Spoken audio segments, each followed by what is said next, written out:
everyone, it's Nina. Welcome back to my channel.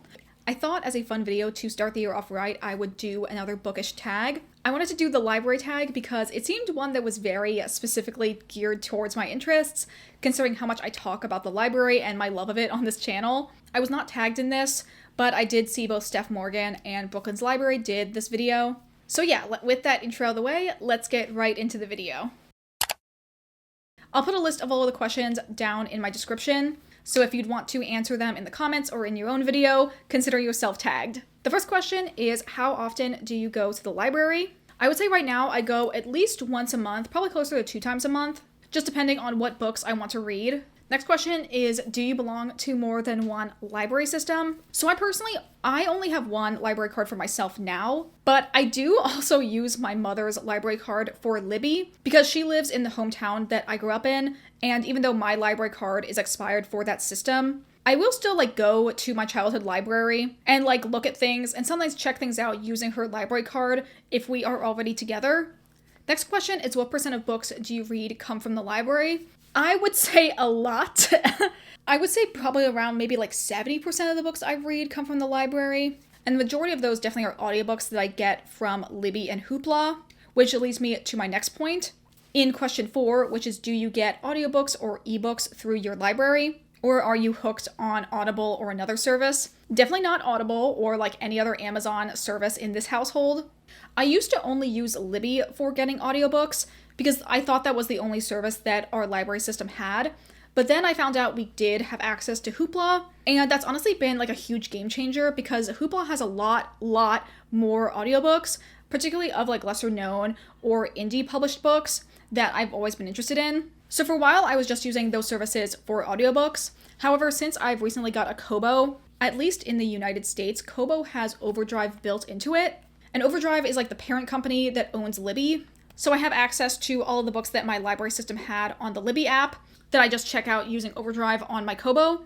So recently I have started using Overdrive for getting ebooks, which is just really nice because there are some books that either the physical copy is not at my local branch of the library, and instead of waiting for them to transfer it or for a hold to come in physically, I can just get it a lot faster using just the ebook version. Or there's some books that my library just doesn't even have physically, but has a purchased version of the ebook that I can again get through Overdrive.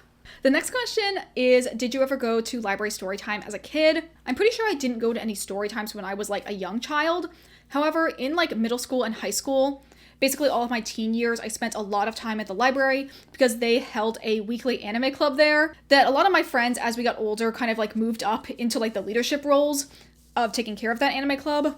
So I feel I spent a lot of time goofing off in the back rooms and basement of our library, watching anime and playing video games and just hanging out with all my friends. The next question was, have you ever borrowed a movie or video game from your library? I definitely remember borrowing a lot of video games when I was a kid and a teen. I don't think my local library, at least, now has any sort of a video game section. And primarily now, as an adult, me and my wife will borrow a lot of movies and TV shows from our local library.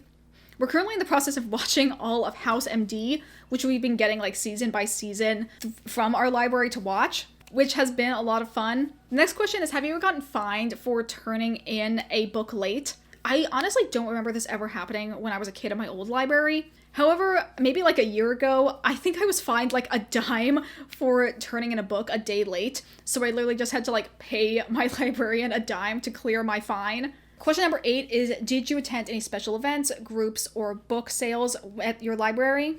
Like I said before, as a teen, I was part of my library's anime club, so I would go there at least once a week. Sometimes we ever did trips as a group where we would go to other libraries in our systems that also had anime clubs, which was great to meet other teens in our area that had the same interests as us. As I always sing the library's praises, I think they're a really great place for teens to hang out. We definitely need more third spaces like them in the world. As for the last part of this question, did you attend any library book sales? I don't think my specific local branch of the library has had a library sale in the entire time we've lived in this area.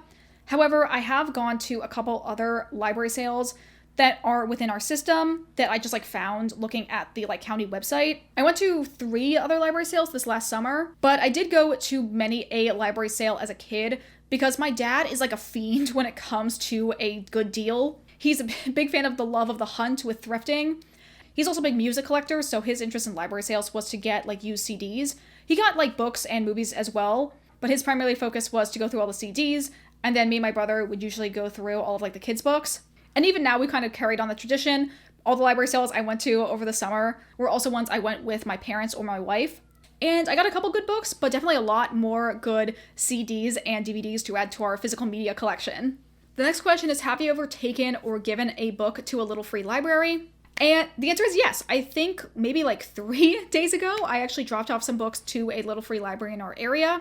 And maybe like 2 or 3 weeks ago, I definitely picked up a book from a little free library. There's a ton in the city that I live in, which I feel very fortunate for, because that way when my wife and I are out on like a Pokemon Go walk, we'll pretty much always pass by at least like 1 or 2 that I can like just check in and see what new books have been put out. And the last question is, does your librarian know you by name?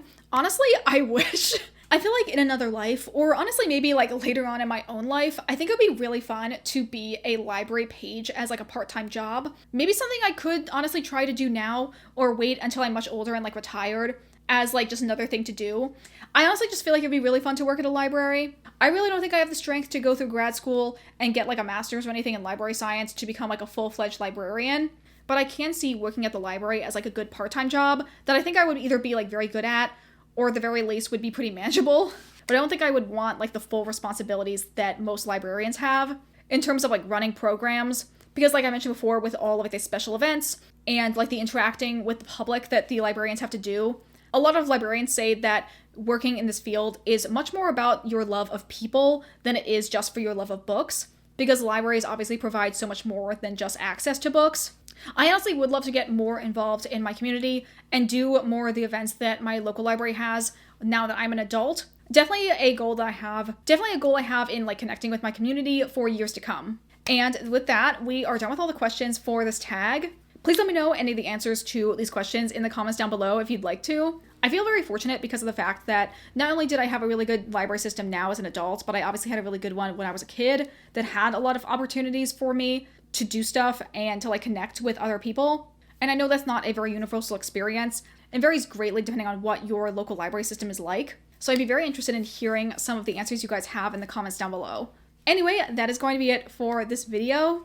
If you guys enjoyed this video, consider liking, commenting, or subscribing if you aren't already. Consider following me on the Storygraph if you'd like to see my reading updates in real time, as well as following me on my Bookstagram, which is linked in the description. And I hope you all have a wonderful day, and I will see you all in the next video. Bye!